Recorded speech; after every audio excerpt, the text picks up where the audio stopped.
Jack's hands were rough from years of fence posts and firewood, but he worked at the knot with a patience that only comes from surviving too much.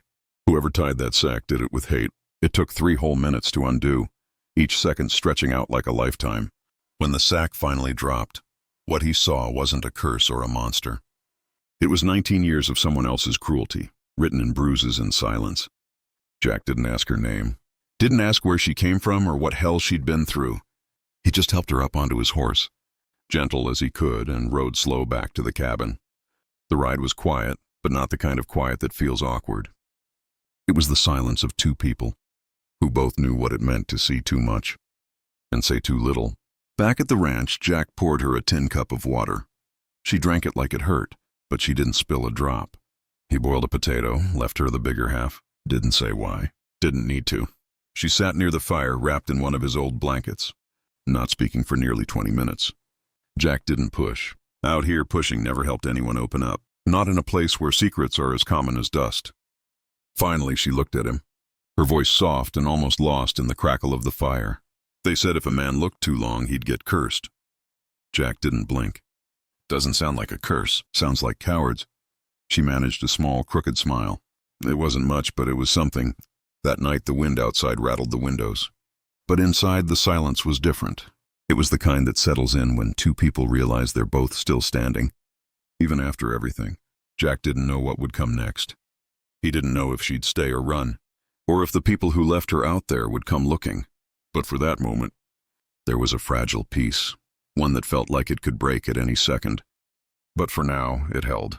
And as the fire burned low, Jack watched her drift into a restless sleep, the old blanket pulled tight around her shoulders.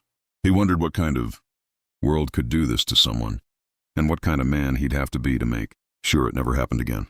Out in the Mojave, under a sky full of stars that didn't care who lived or died, Jack Mercer made a silent promise. Whatever storm was coming, he'd stand between her and the worst of it.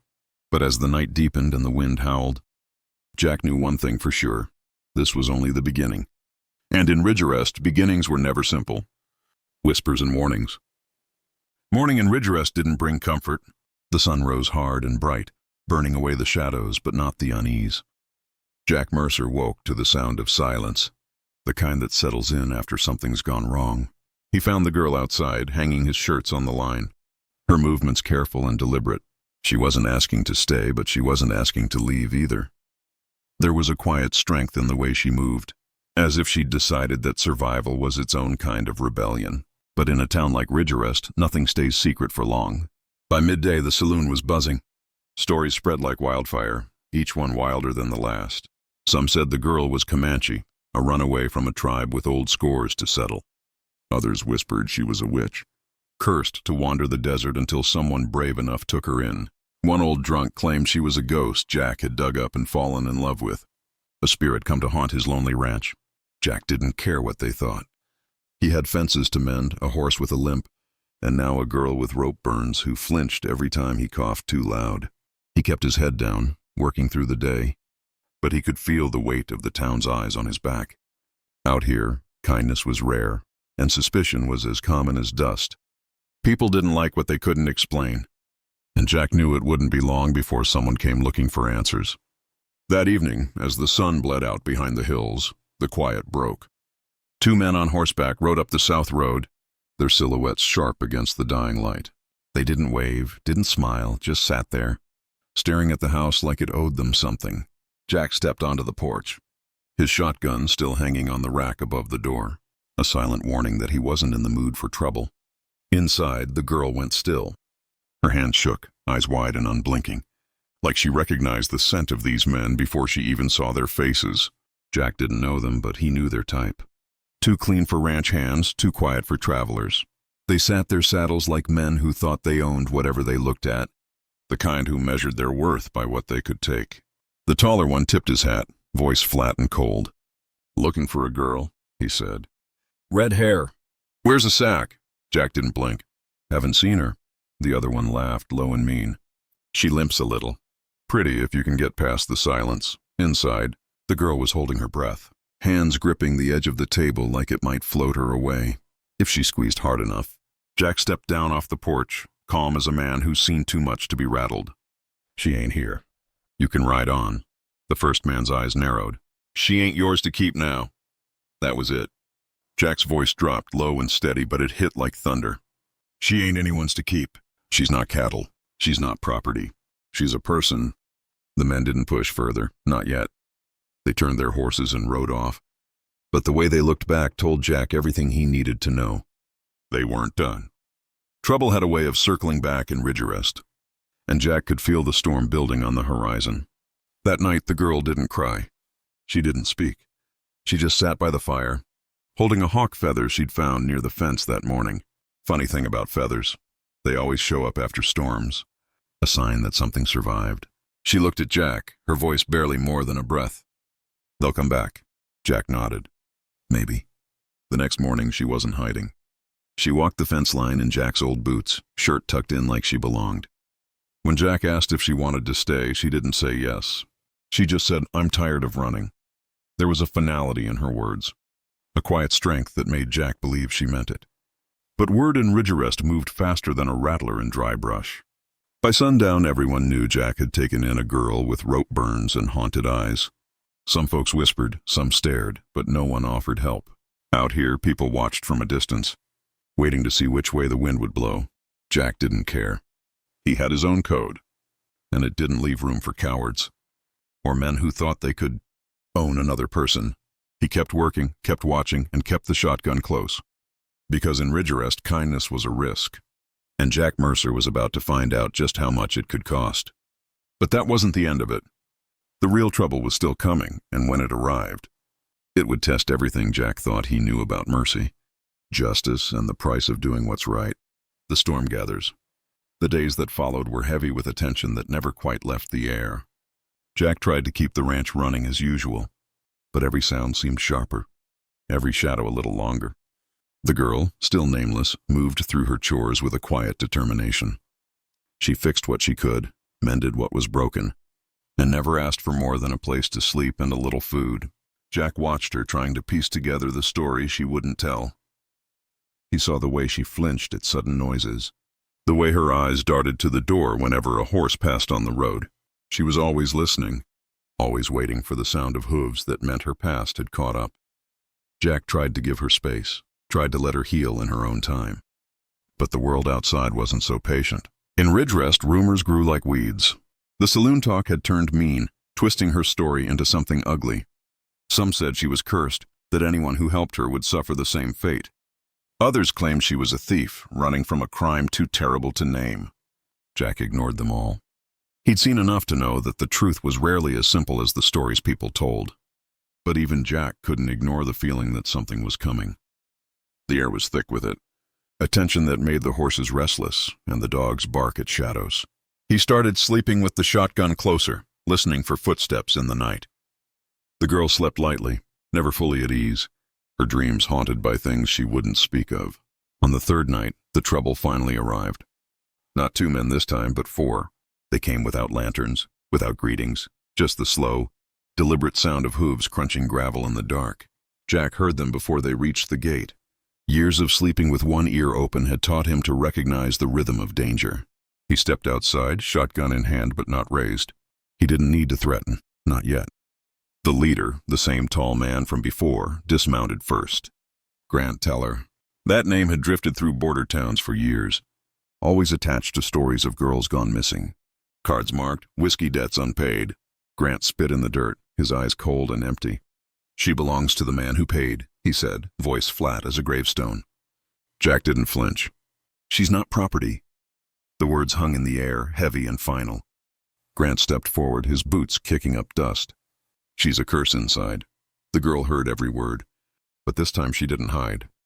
She didn't curl up in the corner or shrink behind Jack's shadow. She opened the door, barefoot, wrapped in Jack's old quilt, her eyes steady and unafraid. "You afraid of me?" she asked, her voice clear and sharp as broken glass. The other men shifted, confused by her defiance. Grant took a half step back before catching himself. The girl's gaze didn't waver. "You beat me," she said. "You sold me.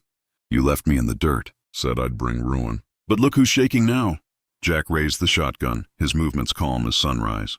"You'll ride out now," he said, voice low but unyielding. And if I see you near this ranch again, you won't ride out at all." The threat was quiet, but it carried the weight of a man who'd lost too much to bluff. The men didn't argue. They didn't threaten. They just turned their horses and disappeared into the dark, the sound of their retreat swallowed by the night. When they were gone, the girl sat on the porch, not crying, just breathing like someone who hadn't in a long time. Jack sat beside her, silent, letting the quiet settle between them. There was nothing to say. Some wounds don't heal with words, and some victories are measured only by the fact that you're still standing when the sun comes up. After that night, the ranch changed. The fear that had haunted the corners of the cabin faded, replaced by a different kind of quiet, the kind you earn, the kind that settles in when storms pass and nothing breaks anymore. The girl didn't hide. She didn't flinch. She walked the fence lines at dawn like she owned the sun, her steps sure and steady. Jack watched her not as a protector, but as a witness to something rare, the slow, stubborn return of hope. But Ridge Arrest wasn't done with them yet. The town still whispered, still watched, waiting for the next chapter in a story they didn't understand. Jack knew better than to trust in peace. Out here, the past had a way of finding you, no matter how far you ran. And as the days grew longer and the shadows stretched across the land, he wondered what price they'd have to pay for a little kindness, and whether it would be enough to keep the darkness at bay. But that's the thing about the West. It never lets you forget where you came from, or what you're running from.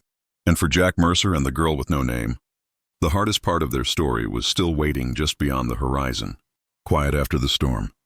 After the men rode off into the darkness, the ranch settled into a silence that felt earned, not forced.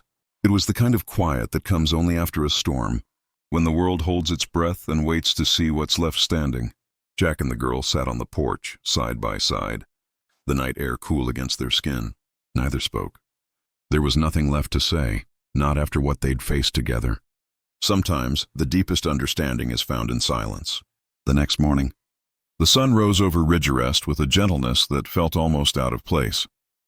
The girl was already up, walking the fence line in Jack's old boots, her hair loose and wild in the breeze. She moved with a new confidence, as if the night had burned away some invisible weight she'd been carrying. Jack watched her from the window, a mug of coffee warming his hands, and felt something shift inside him, a cautious hope, fragile but real. Life on the ranch returned to its slow, steady rhythm. Jack fixed the broken fence post, the one where he'd first found her. The girl helped, her hands steady as she held the boards in place. They worked in companionable silence, the kind that grows between people who have seen each other at their worst and chosen to stay anyway. Jack didn't ask questions and the girl didn't offer answers. Out here, survival was enough, but the world outside their small sanctuary hadn't forgotten. In town, the whispers continued, softer now but still present. Some folks watched the ranch with suspicion, others with a grudging respect. A few even started to wave when they passed by, a small gesture that meant more than words.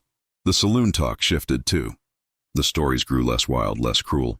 People began to see the girl not as a curse or a ghost, but as someone who'd survived something terrible and come out the other side. Inside the cabin, the girl began to settle in. She found small ways to make the place her own, planting herbs near the cottonwood tree, mending old shirts, sweeping dust from corners Jack hadn't noticed in years. She sang sometimes, soft and low when she thought no one was listening. Jack pretended not to hear, but the sound lingered in the air long after she'd finished. One afternoon, a wagon creaked up the trail, slow and tired. Jack watched from the porch as a woman stepped down. Her dress faded, shoes cracked, a child asleep in her arms. The girl froze, her eyes wide with recognition. The woman approached, her voice barely above a whisper. "I was with you back in Texas before they split us." The girl didn't cry. She just helped the woman down, cradled the child, and led them inside. That night, the cabin was fuller than it had ever been. Jack opened the barn door, pointed to the loft. "There's room," he said, and that was that. No questions, no explanations, just a quiet acceptance that sometimes the only family you have is the one you choose. The days grew longer, the work a little easier with more hands. The new woman stitched quilts out of canvas and old shirts. The girl taught the child to sort nails by size, their laughter drifting through the open windows. Jack found himself smiling more, the lines on his face softening as the weight he'd carried for years began to lift. By spring, the town's whispers had faded to a murmur. Some folks dropped off canned peaches, others left fresh bread on the porch. No one asked questions. The girl never wore the sack again. One day she pulled it from the drawer, walked to the edge of the pasture, and hung it from the fence. She let the wind take it, didn't chase it, didn't look back. Jack watched her, pride and sorrow mingling in his chest. He knew the world could still be cruel, that danger might return. But for now there was peace, a hard-won, precious thing. The girl walked the fence lines at dawn, her steps sure and steady, and Jack knew he was witnessing something rare, the slow, stubborn healing of a soul. But even as the ranch found its rhythm, Jack couldn't shake the feeling that the past wasn't done with them yet. Out here, peace was always temporary, a brief pause before the next storm. Still, he held on to hope, believing that maybe, just maybe, kindness could outlast the darkness. And as the sun set over Ridgerest, painting the sky in shades of gold and crimson, Jack sat on the porch, the girl beside him, and listened to the quiet. It was the sound of survival, of second chances, and of stories not yet finished. The weight of kindness. Spring in Ridgerest brought a kind of beauty that was easy to miss if you weren't looking for it. The desert didn't bloom with wildflowers or lush green grass, but with small, stubborn signs of life, tiny yellow blossoms clinging to the edges of the trail, the sharp scent of sage after a rare rain, the way the sky stretched wide and endless above the ranch. For the first time in years, Jack Mercer found himself noticing these things. He'd spent so long surviving that he'd forgotten what it felt like to simply be. The ranch, once a place of solitude and silence, began to change in ways Jack hadn't expected. The girl, no longer just a shadow at the edge of his land, moved through the days with a quiet confidence. She planted herbs and wild onions near the cottonwood, her hands gentle in the earth. The new woman, whose name was Ruth, stitched quilts from old shirts and canvas, her fingers nimble and sure. The child, a boy named Eli, followed the girl everywhere, his laughter echoing through the open windows. Jack watched these small miracles unfold, feeling something inside him loosen. He found himself talking more, telling stories at the dinner table, teaching Eli how to mend a fence or saddle a horse. The girl listened, her eyes bright with curiosity, and sometimes she'd share a story of her own. Never about the past, but about dreams she'd had, or the way the stars looked from the roof of the barn. Each word was a step toward trust, a piece of herself she was willing to share. The townsfolk, too, began to change. At first, they kept their distance, watching the ranch with wary eyes. But as the weeks passed and nothing terrible happened, suspicion gave way to something softer. Mrs. Hargrove, who ran the general store, started sending over fresh bread and jars of peach preserves. Old Tom, who'd once called the girl a witch, dropped off a sack of potatoes and a shy apology. Even the saloon talk shifted, the wild rumors replaced by quiet respect. But not everyone was ready to let go of the past. There were still those who watched from the shadows, waiting for the other shoe to drop. Jack felt their eyes on him whenever he rode into town, heard their whispers in the spaces between conversations. He knew better than to trust too easily. Out here, kindness was a risk, and forgiveness was never given freely. One evening, as the sun dipped low and painted the sky in shades of fire, Jack found the girl sitting by the fence, the old burlap sack in her lap. She turned it over in her hands, her expression unreadable. Jack sat beside her, the silence stretching between them like a bridge. Finally she spoke, her voice barely more than a whisper. I used to think I'd never be free of it, that no matter how far I ran, it would always be waiting for me. Jack nodded, understanding more than he could say. Some things stick with you, he said, but they don't have to own you. The girl looked at him, her eyes clear and steady. I'm tired of being afraid. Jack smiled, a small crooked thing. Then don't be. Not here. She nodded, and together they stood, walking to the edge of the pasture. The girl hung the sack on the fence post, letting the wind catch it. She didn't chase it when it blew away, didn't look back. It was a small act, but it felt like a victory, a way of saying that the past could be left behind, even if only for a little while. Life on the ranch settled into a new kind of normal. There were still hard days, still moments when the shadows felt too close. But there was laughter now, and music, and the quiet comfort of people who had chosen each other. Jack found himself looking forward to the mornings, to the sound of Eli's footsteps on the porch, to the sight of the girl and Ruth working side by side in the garden. But even as the ranch became a place of refuge, Jack knew the world outside hadn't changed. There were still men like Grant Teller, still towns where kindness was seen as weakness. He kept the shotgun close, his eyes always on the horizon. He knew that peace was a fragile thing, easily broken. Yet, for the first time in a long while, Jack allowed himself to hope. Maybe the West hadn't killed all the kindness after all. Maybe in a place built on hard choices and harder men, there was still room for second chances. As the days grew longer and the nights warmer, Jack sat on the porch with the girl and Ruth and Eli, watching the stars appear one by one.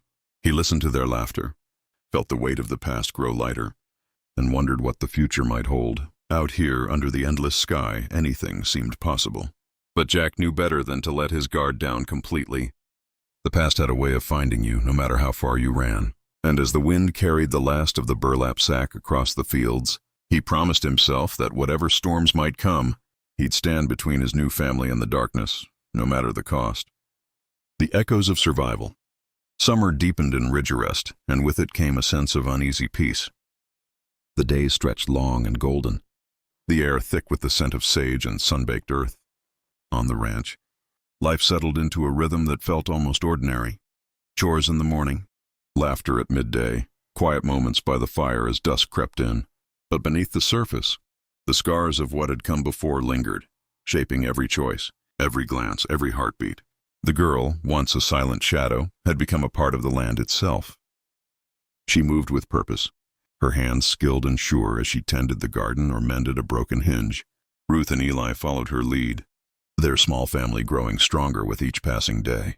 Jack watched them, pride and worry warring in his chest. He knew how quickly peace could shatter out here, how easily the world could turn cruel. Yet there was a resilience in the girl that Jack had never seen before. She faced each day with a quiet determination, refusing to let fear dictate her life. She taught Eli how to ride, her laughter ringing out across the fields. She and Ruth planted rows of beans and squash, their hands working side by side in the rich, dark soil. At night, she sat by the fire, her voice soft as she told stories of stars and distant places, her words weaving a sense of wonder that made the cabin feel like home. But the past was never far away.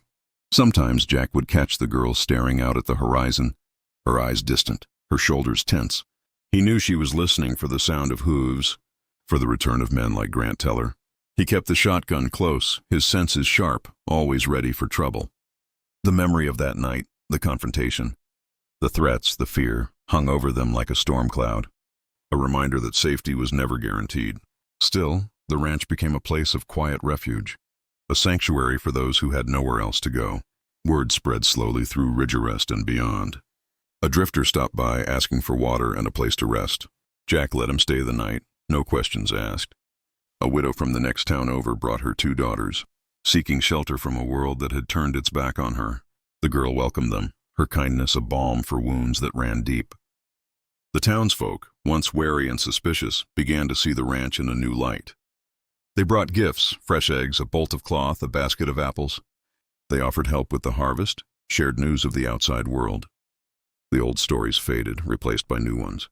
Tales of a place where the lost and broken could find a second chance, where kindness was given freely and without expectation. Jack found himself changing too. He laughed more, the lines on his face softening as the weight of loneliness lifted. He taught Eli how to whittle, showed Ruth how to patch a leaky roof. He listened to the girl's stories, letting her words fill the empty spaces inside him. For the first time in years, he felt like he belonged. But healing was not a straight path. There were still hard days, still moments when the past threatened to pull them under. The girl woke from nightmares, her cries muffled by the pillow. Ruth wept for the husband she'd lost, her grief raw and unyielding. Jack struggled with his own demons, the memories of loss and regret that haunted his dreams. Yet together they faced each day, their bond forged in the fires of survival. One evening, as the sun dipped below the horizon, the girl stood at the edge of the pasture, the wind tugging at her hair. She held the old burlap sack in her hands, the symbol of everything she'd endured. With a steady breath, she let it go, watching as the wind carried it away across the fields. She didn't chase it, didn't look back. In that moment, she was free, not from the past, but from the power it held over her. Jack joined her, his presence a silent promise. They stood together, watching the sky darken, the first stars appearing one by one. The ranch was quiet, the only sound the soft rustle of grass in the breeze. It was a peace they had fought for, a fragile thing, but real. As night settled over Ridgerest, Jack knew the world would never be safe, not truly. There would always be men like Grant Teller, always storms on the horizon. But for now, they had each other. They had hope, and sometimes that was enough. The girl turned to Jack, her eyes bright in the fading light. "Thank you," she said, her voice steady and sure. Jack smiled, the simple gesture carrying more weight than any words. In the quiet that followed, they understood what it meant to survive, not just to endure, but to heal, to build something new from the ashes of what had been lost. And as the stars blazed overhead, the ranch stood as a testament to the power of kindness, the strength of those who refuse to be broken, and the promise that even in the harshest places, hope can take root and grow, stories that refuse to die. As the seasons turned, Ridgerest itself seemed to change. The town that once thrived on suspicion and rumor now found itself drawn to the quiet, strength radiating from Jack's ranch. The story of the girl, her suffering, her survival, and her refusal to be broken became something whispered, not with fear, but with a kind of awe.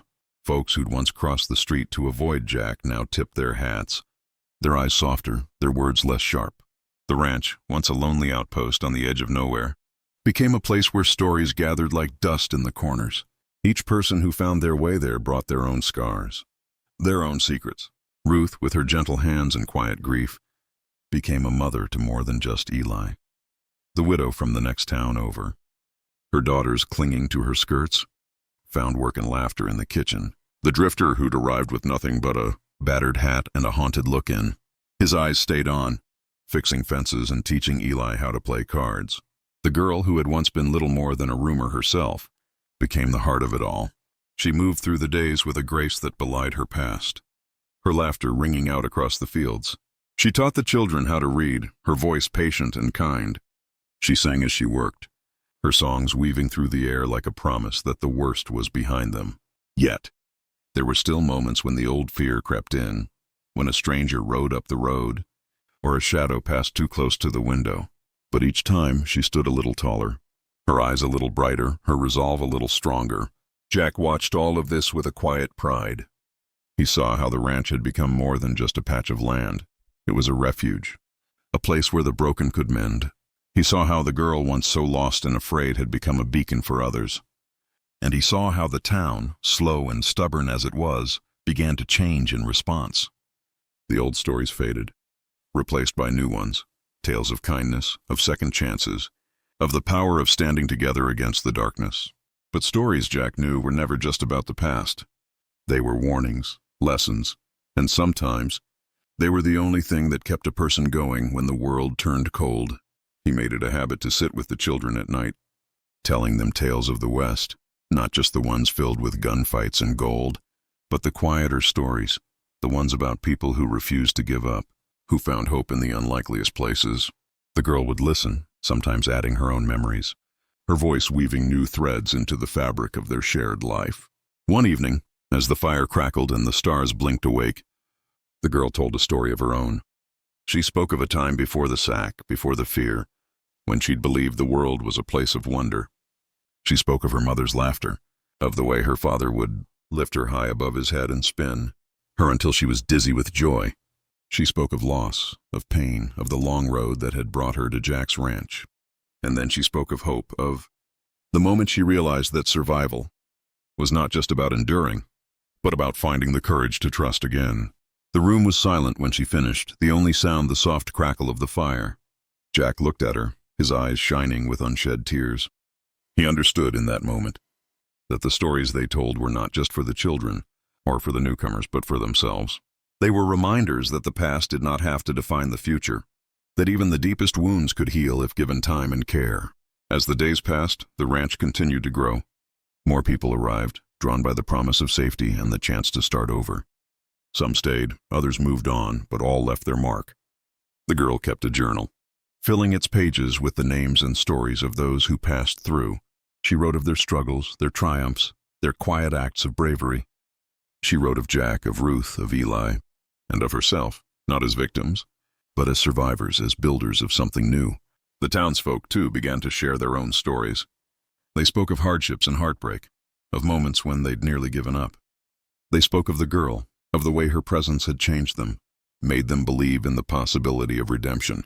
The saloon, once a place of gossip and suspicion, became a gathering spot for those who wanted to remember, to honor the past without being trapped by it.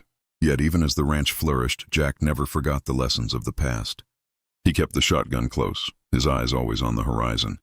He knew that peace was a fragile thing, that the world could turn cruel in an instant. But he also knew that they were stronger now, bound together by the stories they shared and the kindness they refused to let die. One morning, as the sun rose over Ridgerest, the girl stood at the edge of the pasture, her journal in hand. She watched the light spill across the land, turning the dust to gold. She thought of all the people who had come and gone, of the pain and the healing, of the stories that refused to die, and she smiled, knowing that whatever the future held, they would face it together.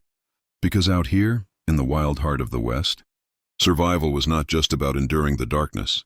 It was about finding the courage to tell your story, to reach out a hand, to believe that even the most broken places could become home. Left for the sun, they left her out there to die. Not with a gunshot, not with a scream, just slow, quiet, and cruel. The Mojave in July is a place that doesn't forgive. The air itself feels like it's holding its breath, waiting for something to break. Out in Ridgerest, the sun splits old wood and blinds horses that run too long. It's the kind of heat that makes you question if you're still alive or just waiting to be finished off. Jack Mercer knew that kind of waiting. At 42, he'd seen enough of life's worst to recognize when something was wrong. He wasn't a soft man, not after burying his own brother, watching his house burn to the ground, and losing the only woman who ever called him home. But what he saw that day on the edge of his ranch was a new kind of wrong, one that makes your teeth ache and your stomach twist. She was standing by the fence post he hadn't fixed in years. Barefoot, her dress soaked to the knees. Over her head, a grain sack was tied, so tight it looked like it was meant to erase her face from the world. No slits for eyes, no mercy in the knot. Her wrists were bound, rope biting so deep it could shame barbed wire. And yet she didn't move, didn't run, didn't even scream. She just stood there as if she already knew no one was coming. Have you ever seen something so wrong it makes you want to look away, but you can't? That's what Jack felt. He stepped down from his horse, not saying a word, moving slow, like a man approaching the edge of a cliff he couldn't see the bottom of. The girl's voice was barely a whisper, so dry it cracked in the middle of the word. Please take them off. Not loud, not desperate, just empty. Like those words were the last thing she had left. Jack's hands were rough from years of fence posts and firewood, but he worked at the knot with a patience that only comes from surviving too much. Whoever tied that sack did it with hate. It took 3 whole minutes to undo, each second stretching out like a lifetime. When the sack finally dropped, what he saw wasn't a curse or a monster. It was 19 years of someone else's cruelty, written in bruises and silence. Jack didn't ask her name, didn't ask where she came from or what hell she'd been through. He just helped her up onto his horse, gentle as he could, and rode slow back to the cabin. The ride was quiet, but not the kind of quiet that feels awkward. It was the silence of 2 people who both knew what it meant to see too much and say too little